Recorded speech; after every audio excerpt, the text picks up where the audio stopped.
نحمده ونصلي ونسلم على رسوله الكريم اما بعد فاعوذ بالله من الشيطان الرجيم بسم الله الرحمن الرحيم ثم يوم القيامة يخزيهم ويقول أين شركائي الذين كنتم تشاقون فيهم قال الذين أوتوا العلم إن الخزي اليوم والسوء على الكافرين۔ اس کے بعد روز قیامت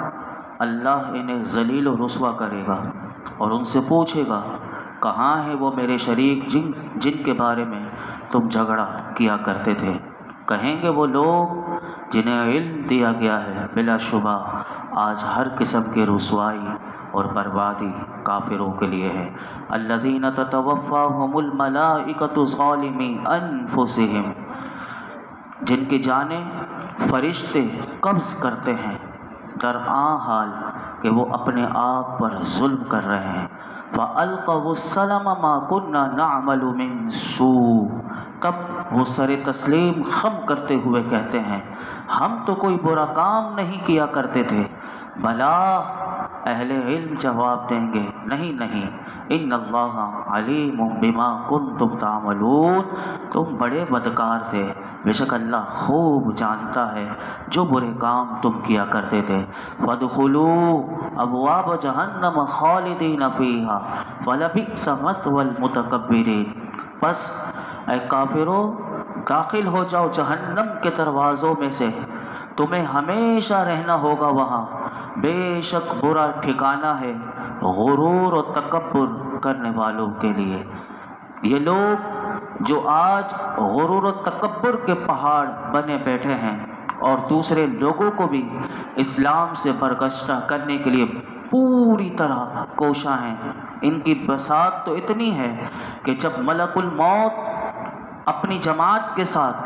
ان کافروں کی جان نکالنے کے لیے آئے گا تو سارا نشہ اتر جائے گا اور سروں کو جھکا دیں گے اور کہیں گے خدا را اے فرشتوں ہم پر اتنی سختی نہ کرو اور غصے سے اس طرح گھور گھور کے ہماری طرف نہ دیکھو۔ ان کی نگاہوں کی وہ تاب نہیں لا سکتے اور کہیں گے کہ ہم تمہاری نگاہوں کا گھور گھور کر دیکھنے کی وجہ سے ہم تمہاری تاب یعنی نگاہوں کی تاب نہیں لا سکتے، ہم تو ساری عمر خدا کے فرما بردار رہے، ہماری کیا مجال کہ ہم اللہ کی نافرمانی کرتے۔ تو فرشتے ان کافروں کو جواب دیں گے اب مکرنے سے، اب جھوٹ بولنے سے کیا بنتا ہے، تمہاری نافرمانیاں محتاج بیان نہیں، اللہ رب العالمین تمہارے تمام کرتوتوں سے خوب واقف ہے۔ اب وہ جب فرشتے انہیں یہ کہیں گے کہ اللہ تو تمہارے بارے میں سب کچھ جانتا ہے، تو وہ سر تسلیم خم کر دیں گے اور غرور و تکبر سے جو ان کی گردن ساری دنیا میں جتنے دن وہ دنیا میں رہے ان کی اکڑی رہی، موت کے وقت وہ ان کی گردن جھک جائے گی اور پھر ان کو فرشتوں کی طرف سے جان نکالنے والے فرشتے انہیں آگاہ کر دیں گے تمہاری جان تو ہم نکال رہے ہیں لیکن تمہاری قبر سب سے پہلی وہ جہنم کا گھڑا بن جائے گی، جاؤ اس میں داخل ہو جاؤ۔ پھر آگے اللہ رب العالمین نے جہاں کافروں کا ذکر کیا اب مومنوں کا ذکر کیا، فرمایا وَقِيلَ لِلَّذِينَ اتَّقَوْا مَاذَا أَنزَلَ رَبُّكُمْ قَالُوا خَيْرًا لِلَّذِينَ أَحْسَنُوا فِي هَٰذِهِ الدُّنْيَا حَسَنَةً وَلَدَارُ الْآخِرَةِ خَيْرٌ وَلَنِعْمَ دَارُ الْمُتَّقِينَ۔ اور یوں ہی پوچھا گیا ان سے جو متقی تھے وہ کیا ہے کہ جو اتارا ہے تمہارے رب نے؟ انہوں نے کہا سراپا خیر، جنہوں نے اچھے کام کیے اس دنیا میں بھی ان کے لیے بھلائی ہے اور آخرت کا گھر بھی ان کے لیے بہتر ہے اور بہت ہی عمدہ پرہیزگاروں کا گھر، جنات عدن یدخلونہا تجری من تحتہا الانہار لہم فیہا ما یشاؤون کذالک یجزی اللہ المتقین۔ ان کے لیے ہمیشہ رہنے کے باغ ہیں کہ جن میں وہ داخل ہوں گے،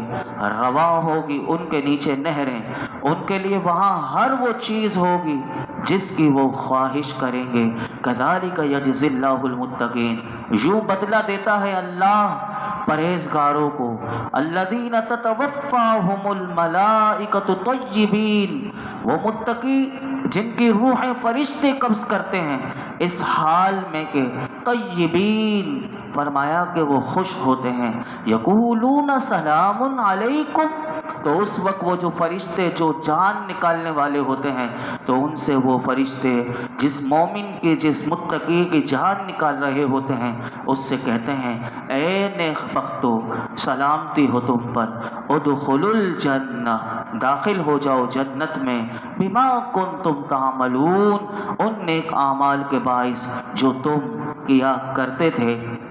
گرد و نواح سے مختلف نمائندے جب مکے میں تحقیق کے لیے اور وہ جاننے کے لیے آیا کرتے تھے کہ یہ قرآن کیا ہے، حضور کی نبوت کیا ہے، حضور کس جو نبوت لے کر آئے ہیں، جو دین لے کر آئے ہیں وہ کیا ہے، تو اگر ان کی ملاقات کسی کافر سے ہو جاتی تو وہ جواب میں جو دیتا، وہ جو جواب کافر دیتا وہ میں پیچھے بیان کر چکا تھا کہ کس طرح وہ حضور کا تعارف کس غلط طریقے سے وہ کروایا کرتے تھے، اور قرآن کو وہ افسانے کی، کہانیوں کی وہ باتیں بتایا کرتے تھے۔ یہاں پر بتایا کہ جب اگر ان کی ملاقات کسی مومن سے ہو جاتی، متقی یعنی صحابہ سے ہو جاتی، جو باہر ملک سے آیا، باہر شہر سے آیا، وہ قرآن کے بارے میں جاننا چاہتا تھا، تو صحابہ کیا کیا کہا کرتے تھے۔ یہاں پر قرآن بتاتا ہے کہ صحابہ ان لوگوں کو کہتے قالوا خیرا، کہ یہ قرآن جو ہے وہ تو سراپا خیر و برکت ہے، یہ قرآن دنیا اور آخرت دونوں میں بھلائی ہے۔ یہاں پر علماء نے فرمایا کہ پھر وہ کتاب کے بارے میں بھی بتاتے اور نبی اکرم صلی اللہ علیہ وسلم کے بارے میں بھی بتاتے۔ پھر قرآن کہتا ہے للذین احسنوا، کہ جنہوں نے اچھے کام کیے، تو فرمایا جو لوگ اپنے عقائد، اپنے اعمال کی اصلاح کر لیں گے، ان کے لیے اس دنیا کی زندگی میں بھی بہتری ہے اور فتح و نصرت ایسے لوگوں کے قدم چومے گی۔ سب نیک فطرت لوگ دل سے ان کی عزت کریں گے، اور جب وہ اللہ کی فرما برداری کو فرمایا کہ اپنا شعار بنا لیں گے، تو جو اللہ کا فرما بردار ہو جائے، قرآن کہتا ہے کہ ان پر پھر اللہ مکاشفات کو، مشاہدات کو، اپنی مہربانیوں کے دروازے ایسے لوگوں پر کھول دیتا ہے۔ آپ دیکھ لیجئے اللہ کے جو جتنے فرما بردار ہو گئے، جنہوں نے اس قرآن سے اور حضور کے دامن سے جو اپنے آپ کو جنہوں نے جتنا مضبوط کیا، ان پر اللہ کی کیسی رحمتیں برس رہی ہیں، آج تک برس رہی ہیں اور دنیا میں بھی برسیں۔ اور ان کے لیے فرمایا کہ پہلے اللہ نے اب ان کا اجر بھی بتا دیا کہ ان کا اجر جو ہے وہ جنت ہے، اور پرہیزگاروں کا جو گھر ہے وہ گھر کی تعارف بھی کروا دیا کہ وہ گھر ایسا گھر ہے کہ جہاں وہ ہمیشہ رہیں گے۔ جب وہ وہاں داخل ہوں گے تو وہاں نہریں بہہ رہی ہوں گی، اور اس جنت میں ہر وہ چیز ہوگی کہ فرمایا کہ جس کی وہ خواہش کریں گے، اور فرمایا کہ اللہ یوں بدلہ دیتا ہے متقی پرہیزگاروں کو۔ اور جہاں پیچھے آپ نے سنا بھی کہ جہاں کافروں کی موت کا ذکر کیا، یہاں اللہ نے مومن متقیوں کی وہ موت کا بھی ذکر کیا، اور فرمایا کہ جب ان کی فرشتے ان کی روح قبض کریں گے تو ان کو ذرا سی بھی گھبراہٹ نہیں ہوگی۔ وہاں تو وہ کافر وہ گور گور کر ان کے دیکھنے کی وجہ سے فرشتوں کی ان کی روح کانپ جائے گی، ان کا بدن لرز جائے گا، لیکن یہاں مومن جب اس کی روح فرشتے نکالنے آئیں گے، قرآن کہتا ہے طیبین، کیا لفظ ہے، فرمایا کہ وہ تو جب ان کی جان بھی نکل رہی ہوگی تو وہ تو اتنے خوش ہوں گے کہ اس دنیا سے وہ جا رہے ہوں گے کہ وہ اس موت کو بھی یہ سمجھتے ہوئے قبول کریں گے آج تو یہ موت آئی ہی گئی، اب ہمیں اللہ رب العالمین کہ جس کی محبت میں ہم فرما برداری میں اپنی زندگی ہم نے گزار دی، اب ہمیں اس کی ایک جھلک دیکھنے کو ملے گی۔ اللہ اکبر، کہ جس کی جھلک کے لیے ہم بےتاب رہا کرتے تھے، آج وہ جلوہ نمائی کرنے والا ہے، اور وہ اپنے رب کی بارگاہ میں یعنی اپنے رب کی ملاقات کو اتنا پسند کریں گے مومن متقی کہ فرمایا کہ فرشتے اس وقت انہیں سلام بھی کہیں گے، اور جب ملک الموت ان کے پاس آتا ہے تو کہتا ہے، کیا کہتا ہے کہ اگر اللہ کا ولی ہوتا ہے تو فرمایا وہ فرشتہ یہ کہتا ہے السلام علیک یا ولی اللہ، اور اللہ یقرأ علیک السلام، فرمایا ہے اللہ کے ولی تم پر سلامتی ہو اور اللہ بھی تمہیں سلام دیتا ہے۔ دیکھیے کیا بات ہے کہ وہ فرشتے بھی اسے سلامتی کی دعا دے رہے ہیں اور اپنے رب کی طرف سے بھی سلامتی کا پیغام لے کر آئے ہیں۔ کتنا وہ خوش بخت انسان ہوگا جو یہاں سے رخت سفر باندھ کر وہ جا رہا ہے تو رحمت کے فرشتے اس کا استقبال کر رہے ہوں گے اور اس پر رحمت کے پھول نچھاور کر رہے ہوں گے۔ آگے قرآن کیا کہتا ہے، فرمایا هل ينظرون الا ان تأتيهم الملائکۃ او یأتی امر ربک، یہ مشرک کس کے منتظر ہیں بجز اس کے کہ آ جائیں ان کے پاس عذاب کے فرشتے، او یأتی امر ربک، یا آ جائے آپ کے رب کا اٹل حکم، کذالک فعل الذین من قبلہم، یوں ہی ان لوگوں نے بھی کیا تھا جو ان کے پیش رو تھے، وما ظلمہم اللہ ولکن کانوا انفسہم یظلمون، اور نہیں زیادتی کی تھی ان پر اللہ نے بلکہ وہ خود اپنی جانوں پر زیادتی کیا کرتے تھے۔ یہاں پر بتایا گیا کہ روشن دلائل نے شک و شبے کی ساری تاریخیوں کا خاتمہ کر دیا، آفتاب ہدایت جگمگا رہا ہے۔ یہ لوگ پھر بھی کیوں ایمان نہیں لاتے؟ اس بات کے منتظر ہیں کہ فرشتہ آ جائے اور ان کی روح نکال کر لے جائے، یا پھر اللہ کا عذاب آ جائے اور ان کو خاک و سیاہ بنا کر رکھ دیا جائے۔ یہ نادان ہیں کہ اب تک ہدایت کو قبول نہیں کرتے۔ اب فرمایا آگے کہ جب یہ ہدایت قبول نہیں کرتے تو فرمایا کہ یہ اپنی جانوں پر ظلم کر رہے ہیں اور اللہ نے ان پر کوئی زیادتی نہیں کی۔ آگے ارشاد فرمایا فَأَصَابَهُمْ سَيِّئَاتُ مَا عَمِلُوا وَحَاقَ بِهِمْ مَا كَانُوا بِهِ يَسْتَهْزِئُونَ، پس ملی انہیں سزا ان کے برے اعمال کی اور گھیر لیا انہیں اس عذاب نے جس کا وہ مذاق اڑایا کرتے تھے۔ وَقَالَ الَّذِينَ أَشْرَكُوا لَوْ شَاءَ اللَّهُ مَا عَبَدْنَا مِن دُونِهِ مِن شَيْءٍ، اور کہنے لگے وہ لوگ جنہوں نے شرک کیا تھا اگر چاہتا اللہ تو ہم عبادت نہ کرتے اس کے سوا کسی اور چیز کی، نحن ولا آباؤنا ولا حرمنا من دونه من شيء، نہ ہمارے باپ دادا اور نہ ہم حرام کرتے اس حکم کے بغیر کسی چیز کو، كذلك فعل الذين من قبلهم، ایسے ہی بے سروپا باتیں کیا کرتے تھے ان کے پیش رو۔ فهل على الرسول الا البلاغ المبين، پس اے سننے والے کیا رسولوں کے ذمے اس کے علاوہ اور بھی کچھ ہے؟ اور وہ تو صاف طور پر حکم الہی پہنچا دیں۔ جب کفار توحید کے روشن دلائل جب ان کے سامنے میرے آقا یہ قرآن پڑھ کر ان کو دلائل اللہ کے دیا کرتے تھے تو جب وہ لاجواب ہو گئے اور ان بتوں کو خدا ماننے پر ان کافروں کے پاس کوئی دلیل نہ رہی تو آخر کار انہوں نے اس شبے کا سہارا لیا کہ اب وہ سوال مسلمانوں سے کرنے لگے، تم یہ جو کہتے ہو کہ میرا خدا قادر مطلق ہے، جو وہ چاہتا ہے چشم زدن میں ہو جاتا ہے، اور تم یہ بھی کہتے ہو کہ شرک کرنے سے وہ ناراض ہو جاتا ہے، اگر اس کی حلال کی ہوئی چیزوں کو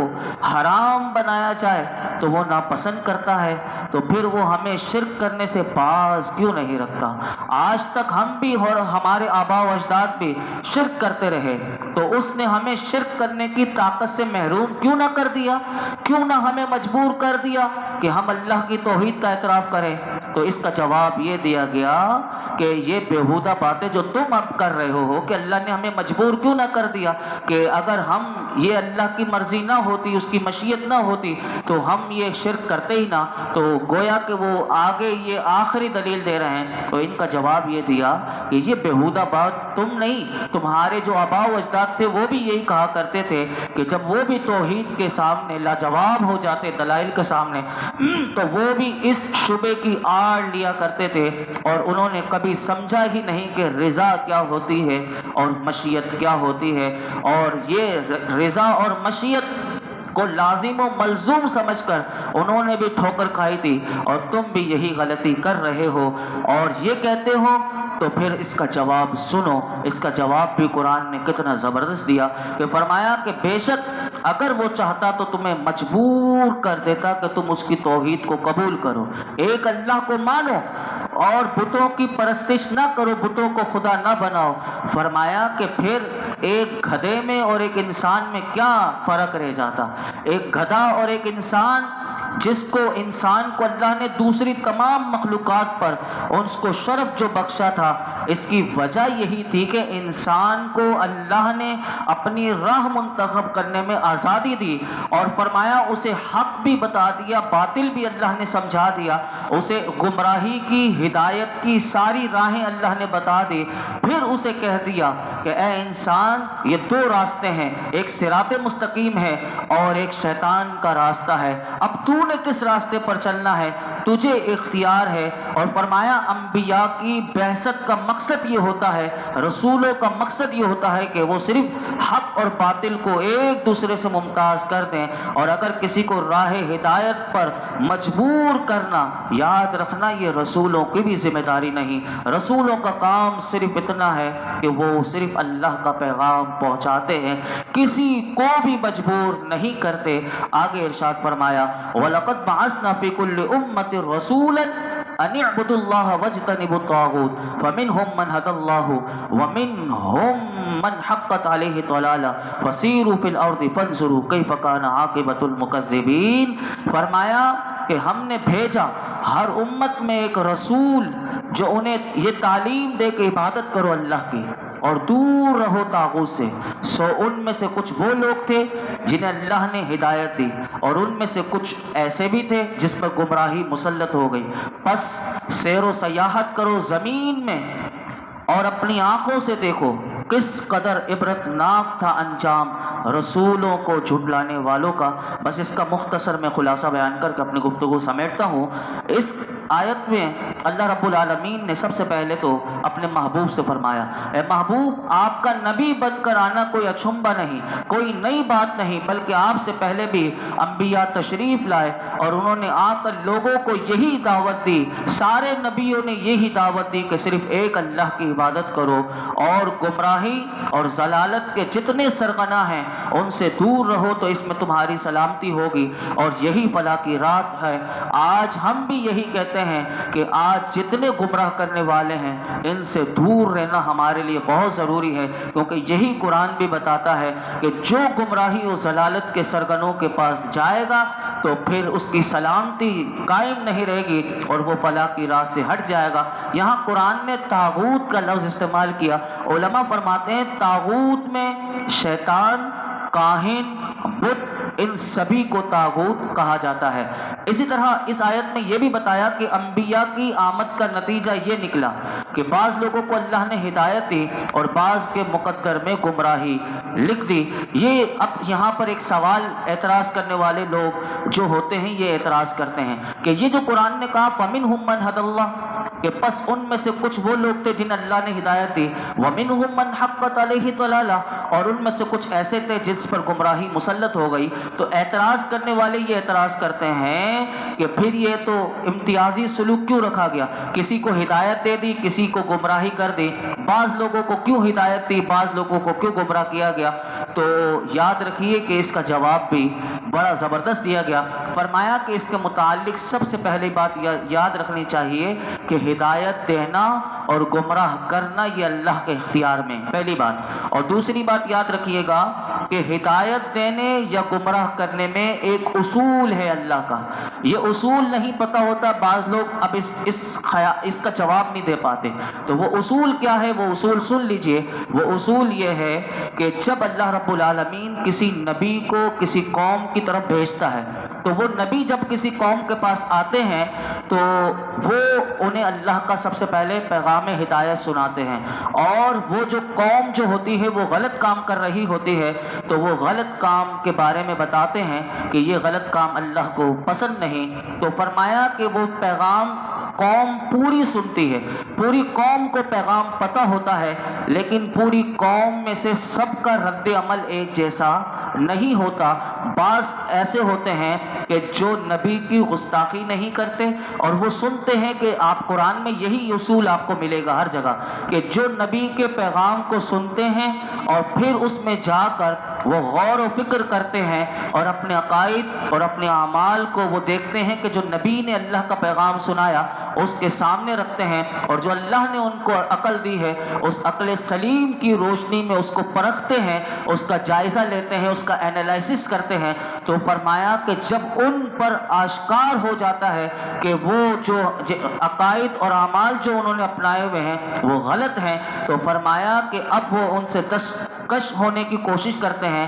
ایسے لوگوں کو اللہ ہدایت دیتا ہے، ایسے لوگوں کو، اور اس کی دلیل بھی کیا تھی یہ بھی قرآن سے پتہ چلتی ہے۔ ایسے لوگوں کو اللہ نے جو فرمایا نا کہ بعض لوگوں کو اللہ ہدایت دے دیتا ہے، تو ایسے لوگوں کو جنہوں نے اپنی عقل کو استعمال بھی کیا اور نبی کے پیغام کو سمجھنے کی کوشش کی، اور قرآن کہتا ہے یہدی الیہ من اناب۔ آج بھی جو قرآن سے ہدایت لینا چاہے اس اصول کو یاد رکھے، یہدی الیہ من اناب، کہ قرآن کہتا ہے کہ جو بھی اللہ کی طرف رجوع کرتا ہے من اناب، اللہ اسے ہدایت دیتا ہے۔ وَيَهْدِي إِلَيْهِ مَن يُنِيبُ، یہ قرآن میں بار بار آتا ہے کہ جو اللہ کی طرف آنا چاہے گا اللہ اسے ہدایت دے گا۔ اور فرمایا کہ جو انبیاء کی دعوت جب وہ انبیاء دے رہے ہوتے، جیسے ابو لہب تھا، جب سب سے پہلے حضور نے وہ دار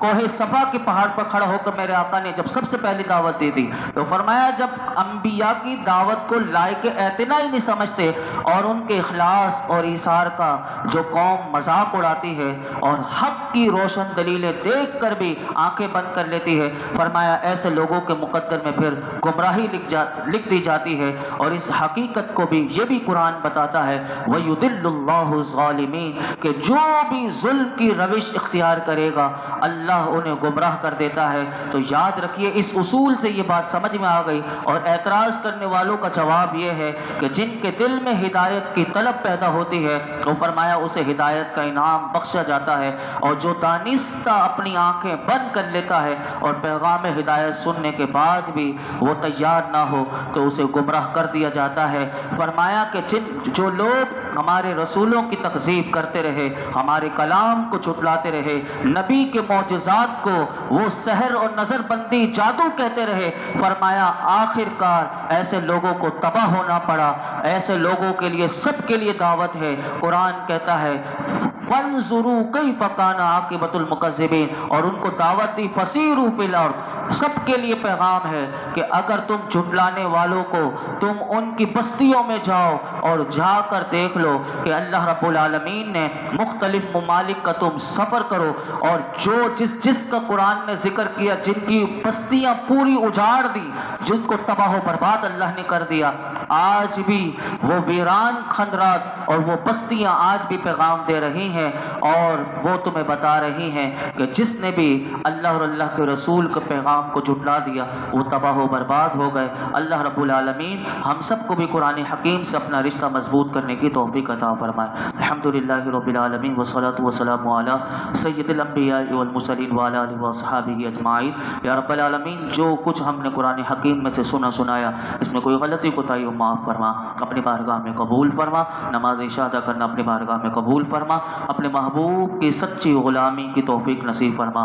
اپنے اور اپنے محبوب کی محبت اور عظمت سے ہمارے دلوں کو مالا مال کر دے۔ اے اللہ مرتے دم تک ہمارے ایمان کی حفاظت فرما، موت کے وقت بھی ہمارے ایمان کی حفاظت فرما، ہم سب کا خاتمہ بالخیر فرما۔ یا اللہ تو ہم سے راضی ہو جا، ہمارے گناہوں کو معاف کر دے، ہماری بے حساب مغفرت فرما، ہمارے والدین کی مغفرت فرما، میرے آقا کی تمام امت کی مغفرت فرما۔ اس درس قرآن میں یہ جتنے حاضرین موجود ہیں میرے مولا جس کے دل میں جو مراد ہو، مولا کریم کملی والے آقا کے صدقے میں قرآن پاک کی برکت سے سب کی مرادوں پر اپنی رحمت کی نظر فرما۔ وصلی اللہ تعالی علی خیر خلق محمد وعلی آلہ وصحبہ اجمعین۔